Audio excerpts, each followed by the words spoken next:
Le Burkina Faso se dote d'une politique de sécurité nationale. C'est après 6 mois de travaux que la commission chargée de son élaboration a remis son rapport hier lundi au chef de l'État. Des détails tout de suite dans ce journal.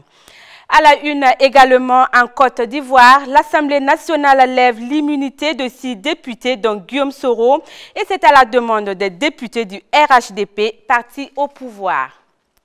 En 50 ans, le Forum de Davos s'est imposé comme un rendez-vous important du monde des affaires et de la classe politique.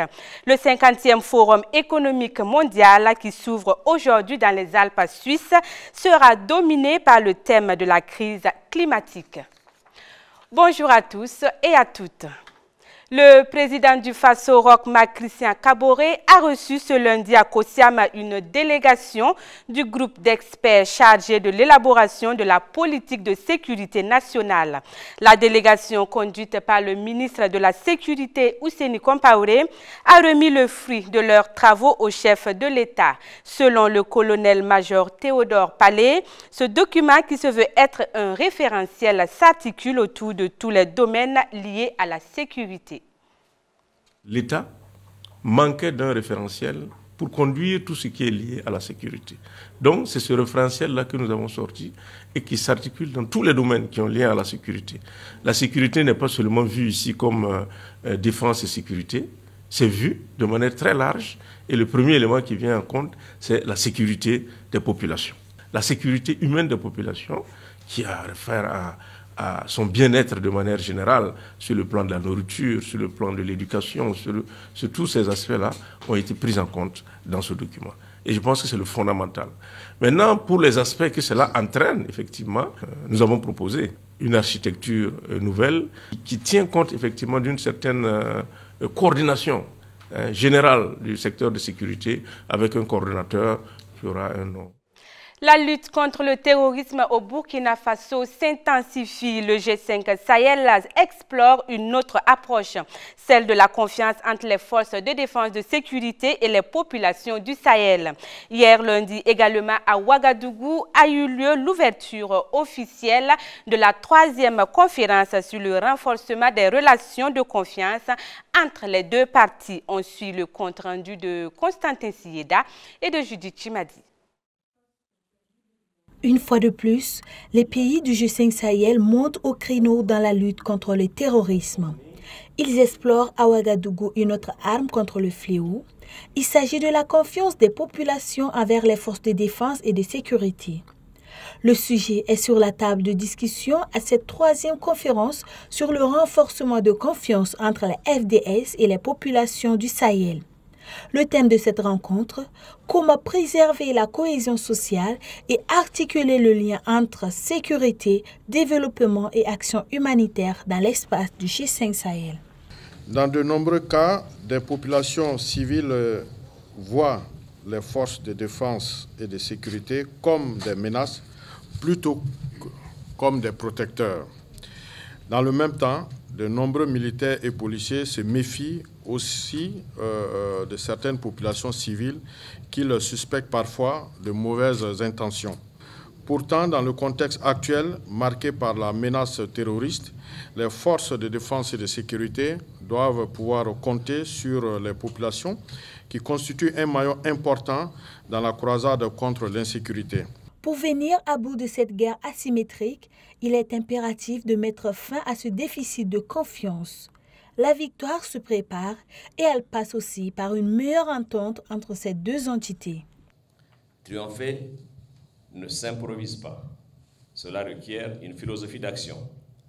Quels principes conduisent au déploiement de nos FDS? Comment peuvent-elles bénéficier du concours de chacun d'entre nous afin que nous puissions bénéficier du fruit de leurs efforts? La méthode importe au moins autant que le résultat et nous devons traiter nos adversaires dans le respect de nos valeurs sahéliennes, faites d'humanisme, de respect, de l'honneur et de la protection de la dignité. 2 jours durant, les participants vont se focaliser sur 3 aspects. Il s'agit de discuter du renforcement de la cohésion entre les FDS et les populations, puis d'examiner les enjeux du lien entre sécurité, développement et action humanitaire, et enfin partager les expériences et les bonnes pratiques entre les forces de défense et de sécurité et les populations au Sahel en matière de cohésion sociale. En Côte d'Ivoire, ce lundi, le bureau de l'Assemblée nationale a levé l'immunité parlementaire de Guillaume Soro et de 5 députés ivoiriens. Ils sont accusés d'atteinte de l'autorité de l'État. Ils ont été arrêtés le 23 décembre dernier à la suite d'une conférence de presse du mouvement Génération et Peuple solidaire présidée par Guillaume Soro. Selon le député Krakonet, dans un communiqué lu sur le plateau du journal télévisé de 20 h de la radio-télévision ivoirienne, cette procédure ouvre la voie à un jugement de ces élus du peuple. La Cour de cassation s'est déclarée compétente pour juger Guillaume Soro, poursuivi pour détournement de deniers publics et blanchiment de capitaux portant sur plus de 1 milliard de francs CFA.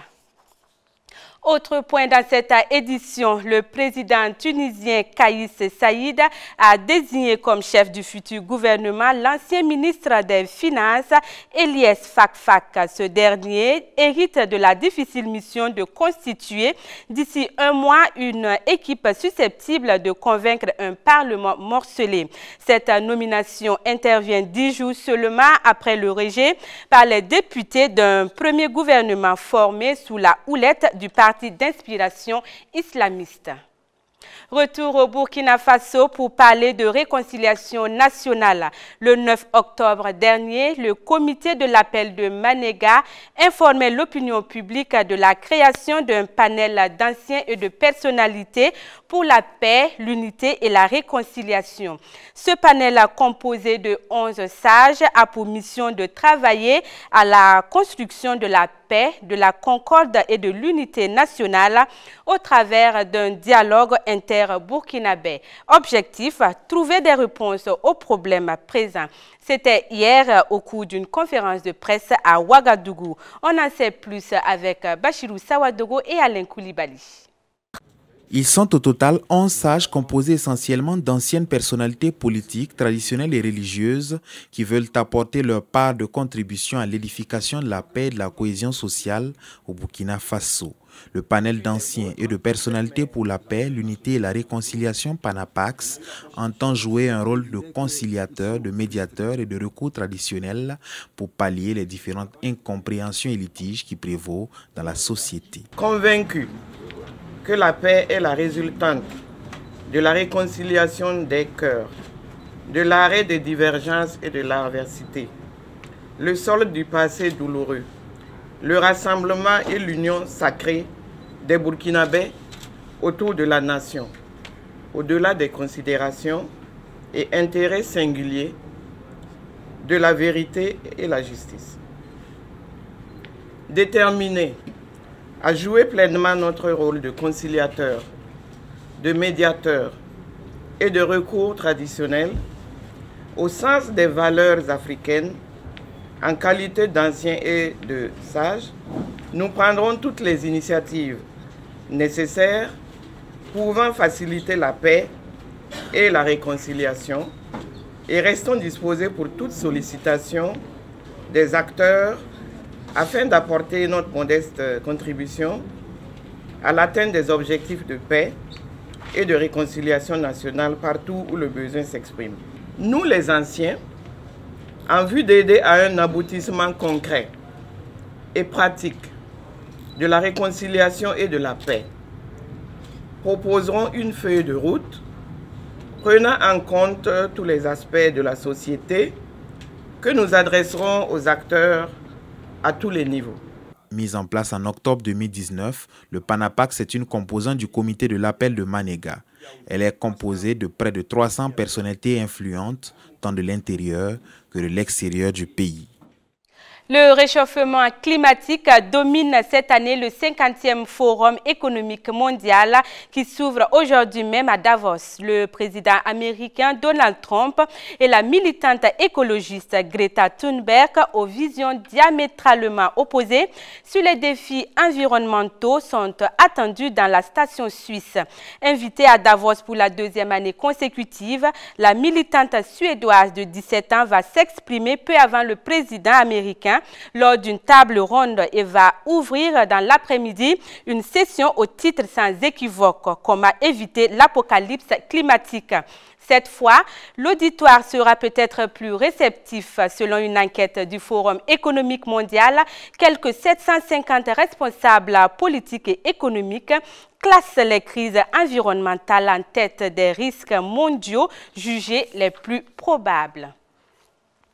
Abordons à présent le domaine de la santé. Le réseau Accès aux médicaments essentiels RAM a tenu hier lundi une conférence de presse. La rencontre avec les journalistes avait pour but de présenter les résultats du rapport de veille citoyenne sur l'accès des soins. L'activité se mène dans le cadre de la Semaine nationale du suivi du citoyen des politiques de santé. Une semaine initiée par le RAM. Achille Ouedraogo et Gilles Dasda nous en disent plus. Influer les politiques publiques de santé pour le bien-être des populations est la mission du réseau d'accès aux médicaments essentiels, RAM. Pour l'atteinte de cet objectif assigné, le RAM se lance dans la veille citoyenne à travers un instrument dénommé Observatoire citoyen sur l'accès aux services de santé, OCAS. Est un outil d'aide à la décision dont les objectifs sont les suivants. Renforcer les connaissances des usagers des services de santé sur leurs droits et devoirs, collecter les dysfonctionnements constatés dans les centres de santé et les bonnes pratiques pour les transmettre plutôt aux différents responsables. En 2019, l'OCAS s'est déployé dans 69 districts sanitaires sur 70 contre le Burkina pour mener une enquête relative aux centres de santé publics. Pour les aspects positifs, parce qu'il y en a, ce n'est pas seulement que des aspects négatifs, une bonne satisfaction des usagers par rapport à l'accueil par les agents de santé. Au moins 95% des usagers ont apprécié plutôt l'accueil. La bonne disponibilité des examens de diagnostic TDR du paludisme au cours de la période également a été constatée et appréciée. La bonne disponibilité globale des ARV pour les PV-VIH. Cependant, des points noirs demeurent dans le fonctionnement de nombreuses structures sanitaires. Parmi ces dysfonctionnements, il faut dire que les ruptures de médicaments occupent vraiment la première place. 79% et 18% pour les ruptures des examens. Les 3% sont des cas de dysfonctionnement liés au personnel, notamment l'indisponibilité ou l'insuffisance selon les cas. Et c'est le lieu pour le RAM d'interpeller le gouvernement à plus d'engagement pour garantir les soins de santé de qualité, ainsi qu'à la formation des agents de santé pour améliorer leur communication avec les usagers. Le RAM est une structure de veille et de plaidoyer. L'un de ses plus grands acquis est la gratuité des ARV. Il œuvre principalement sur 3 pathologies que sont le palu, le VIH-Sida et la tuberculose. Avant de refermer cette édition, sachez que c'est désormais chose faite.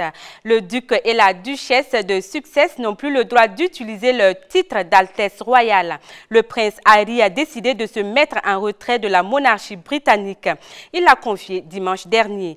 Le prince Harry et son épouse Meghan avaient révélé le 8 janvier dernier qu'ils souhaitaient prendre leur indépendance financière et s'installer en Amérique du Nord avec leur fils Archie. Avant le jeune prince qui va déchoir de sa 6e place dans l'ordre de succession au trône britannique. Sachez que sa mère, Lady Diana, avait elle aussi perdu ce statut après avoir divorcé de Charles en 1996. Mais il s'agissait là d'un titre honorifique obtenu par le mariage. C'est en revanche la toute première fois qu'un Windsor de naissance se voit privé de ce statut. Voilà, sur ce, je vous dis au revoir et à demain pour d'autres actualités sur LCA.